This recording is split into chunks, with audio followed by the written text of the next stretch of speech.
नमस्कार दोस्तों, स्वागत है आपका हमारे चैनल द स्टोरी स्फीयर में। अगर आप चैनल पर नए हो तो प्लीज़ चैनल को सब्सक्राइब करें। आइए कहानी शुरू करते हैं। एक राजा बड़ा धर्मात्मा, न्यायकारी और परमेश्वर का भक्त था।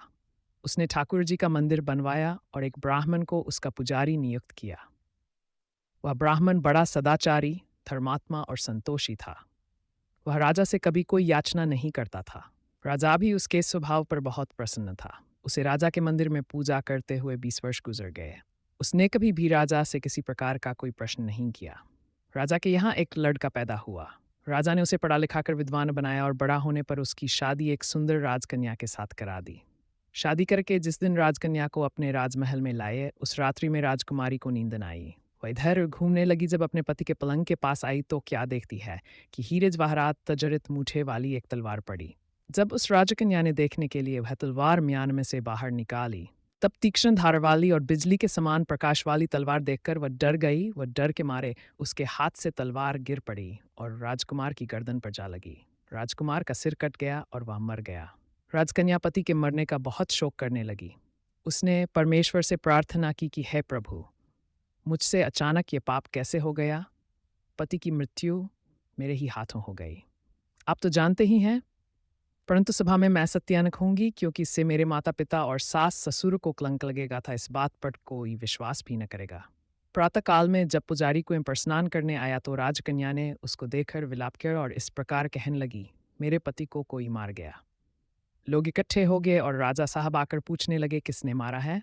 वह कहने लगी, मैं जानती तो नहीं कि कौन था, परंतु उसे ठाकुर जी के मंदिर में जाते देखा था। राजा समेत सब लोग ठाकुर जी के मंदिर में आए तो ब्राह्मण को पूजा करते हुए देखा। उन्होंने उसको पकड़ लिया और पूछा, तूने राजकुमार को क्यों मारा। ब्राह्मण ने कहा, मैंने राजकुमार को नहीं मारा, मैंने तो उनका महल भी नहीं देखा है, इसमें ईश्वर साक्षी हैं। बिना देखे किसी पर अपराध का दोष लगाना ठीक नहीं, ठीक नहीं। ब्राह्मण की तो कोई बात ही नहीं सुनता था। कोई कुछ कहता था तो कोई कुछ। राजा के दिल में बार बार विचार आता था कि यह ब्राह्मण निर्दोष है, परंतु बहुतों के कहने पर राजा ने ब्राह्मण से कहा, मैं तुम्हें प्राणदंड तो नहीं देता, लेकिन जिस हाथ से तुमने मेरे पुत्र को तलवार से मारा है, तेरा वह हाथ काटने का आदेश देता हूं। ऐसा कहकर राजा ने उसका हाथ कटवा दिया। इस पर ब्राह्मण बड़ा दुखी हुआ और राजा को अधर्मी जान उस देश को छोड़कर चला गया। वहां वह खोज करने लगा कि कोई विद्वान ज्योतिषी मिले तो बिना किसी अपराध हाथ कटने का कारण उससे पूछूं। किसी ने उसे बताया कि काशी में एक विद्वान ज्योतिषी रहते हैं। तब वह उनके घर पर पहुंचा। ज्योतिषी कहीं बाहर गए थे। उसने उनकी धर्मपत्नी से पूछा, माताजी, आपके पति ज्योतिषी जी महाराज कहाँ गए हैं। तब उस स्त्री ने अपने मुख से अयोगी असह्य दुर्वचन कहे, जिनको सुनकर वह ब्राह्मण हैरान हुआ और मन ही मन कहने लगा कि मैं तो अपना हाथ कटने का कारण पूछने आया था, परंतु अब इनका ही हाल पहले पूछूंगा। इतने में ज्योतिषी आ गए। घर में प्रवेश करते ही ब्राह्मणी ने अनेक दुर्वचन कहकर उनका तिरस्कार किया, परंतु ज्योतिषी जी चुप रहे और अपनी स्त्री को कुछ भी नहीं कहा। तदनंतर वे अपनी गद्दी पर आ बैठे। ब्राह्मण को देखकर ज्योतिषी ने उनसे कहा, कहिए ब्राह्मण देवता, कैसे आना हुआ।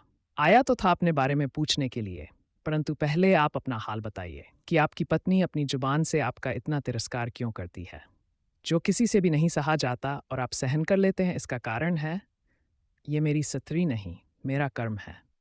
दुनिया में जिसको भी देखते हो, अर्थात भाई, पुत्र, शिष्य, पिता, गुरु, संबंधी, जो कुछ भी है, सब अपना कर्म ही है। यह स्त्री नहीं, मेरा किया हुआ कर्म ही है, और यह भोगे बिना कटेगा नहीं। अवश्यमेव भोक्तृकृतं कर्म शुभाशुभम नाभुक्तं क्षीयते कर्म कल्पकोटिष्तेरपि। अपना किया हुआ जो भी कुछ शुभ अशुभ कर्म है, वह अवश्य ही भोगना पड़ता है। बिना भोगे तो सैकड़ों करोड़ों कल्पों के गुजरने पर भी कर्म नहीं टल सकता। इसलिए मैं अपने कर्म खुशी से भोग रहा हूं और अपनी स्त्री की ताड़ना भी नहीं करता, ताकि आगे इस कर्म का फल न भोगना पड़े। महाराज, आपने क्या कर्म किया था। सुनिए, पूर्वजन्म में मैं कौआ था और मेरी सत्री गधी थी। इसकी पीठ पर फोड़ा था। फोड़े की पीड़ा से ये बड़ी दुखी थी और कमजोर भी हो गई थी। मेरा स्वभाव बड़ा दुष्ट था, इसलिए मैं इसके फोड़े में चोंच मारकर इसे ज्यादा दुखी करता था। जब दर्द के कारण ये कूदती थी तो इसकी फजीहत देखकर मैं खुश होता था। मेरे डर के कारण यह सहसा बाहर नहीं निकलती थी, किंतु मैं इसको ढूंढता फिरता था। जहाँ मिले वहीं इसे दुखी करता था। आखिर मेरे द्वारा बहुत सताए जाने पर त्रस्त होकर यह वसद इस बार हमीला दूर जंगल में चली गई। वहाँ गंगा जी के किनारे सघनवन में हरा हरा घास खाकर और मेरी चोटों से बचकर सुखपूर्वक रहनेगी। लेकिन मैं इसके बिना नहीं रह सकता था। इसको ढूंढते ढूंढते मैं उसी वन में जा पहुंचा और वहां इसे देखते ही मैं इसकी पीठ पर जोर से चोंच मारी तो मेरी चोंच इसकी हड्डी में चुभगी। इस पर इसने अनेक प्रयास किए, फिर भी चोंच न छूटी। मैंने भी चोंच निकालने का बड़ा प्रयत्न किया, मगर निकली। पानी के भय से ही ये दुष्ट मुझे छोड़ेगा, ऐसा सोचकर यह गंगाजी में प्रवेश कर गई, परंतु वहां भी मैं अपनी चोंच निकाल न पाया। आखिर में ये बड़े प्रवाह में प्रवेश कर गई। गंगा का प्रवाह तेज होने के कारण हम दोनों बह गए और बीच में ही मर गए। तब गंगा जी के प्रभाव से हतो ब्राह्मणी बनी और मैं बड़ा भारी ज्योतिषी बना। अब वही मेरी स्त्री हुई, अपने मुख से गाली निकाल कर मुझे दुख देगी और मैं भी अपने पूर्व कर्मों का फल समझकर सहन करता रहूंगा। इसका दोष नहीं मानूंगा, क्योंकि ये किए हुए कर्मों का ही फल है, इसलिए मैं शांत रहता हूं। अब अपना प्रश्न पूछो। ब्राह्मण ने अपना सब समाचार सुनाया और पूछा, अधर्मी पापी राजा ने मुझ निरपराध का हाथ क्यों कटवाया ज्योतिषी? राजा ने आपका हाथ नहीं कटवाया, आपके कर्म ने ही आपका हाथ कटवाया है। किस प्रकार? पूर्वजन्म में आप एक तपस्वी थे और राजकन्या गौ थी तथा राजकुमार कसाई था। वह कसाई जब गौ को मारने लगा तब गौ बेचारी जान बचाकर आपके सामने से जंगल में भाग गई। पीछे से कसाई आया और आपसे पूछा कि इधर कोई गाय तो नहीं गया है? आपने प्रण कर रखा था कि झूठ नहीं बोलूंगा। अतः जिस तरफ गौ गई थी उस तरफ आपने हाथ से इशारा किया तो उस कसाई ने जाकर गौ को मार डाला। गंगा के किनारे वह उसकी चमड़ी निकाल रहा था। इतने में ही उस जंगल से शेर आया और गौ एवं कसाई दोनों को खाकर गंगा जी के किनारे ही उनकी हड्डियां उसमें बह गईं। गंगा जी के प्रताप से कसाई को राजकुमार और गौ को राजकन्या का जन्म मिला एवं पूर्व जन्म के किए हुए उस कर्म ने एक रात्रि के लिए उन दोनों को इकट्ठा किया। क्योंकि कसाई ने गौ को हंसिए से मारा था, इसी कारण राजकन्या के हाथों अनायास ही तलवार गिरने से राजकुमार का सिर कट गया और वह मर गया। इस तरह अपना फल देकर कर्म निवृत्त हो गया। तुमने जो हाथ का इशारा रूप कर्म किया था, उस पाप कर्म ने तुम्हारा हाथ कटवा दिया है। इसमें तुम्हारा ही दोष है, किसी अन्य का नहीं। ऐसा निश्चय कर सुखपूर्वक रहो, कर्मफल का भोग टलता नहीं। कितना सहज है जान संयुक्त जीवन।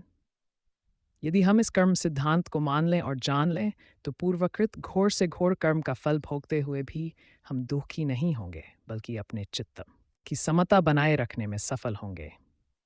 भगवान श्री कृष्ण इस समत्व के अभ्यास को ही समत्व योग संबोधित करते हैं, जिसमें दृढ़ स्थिति प्राप्त होने पर मनुष्य कर्म बंधन से मुक्त हो जाता है।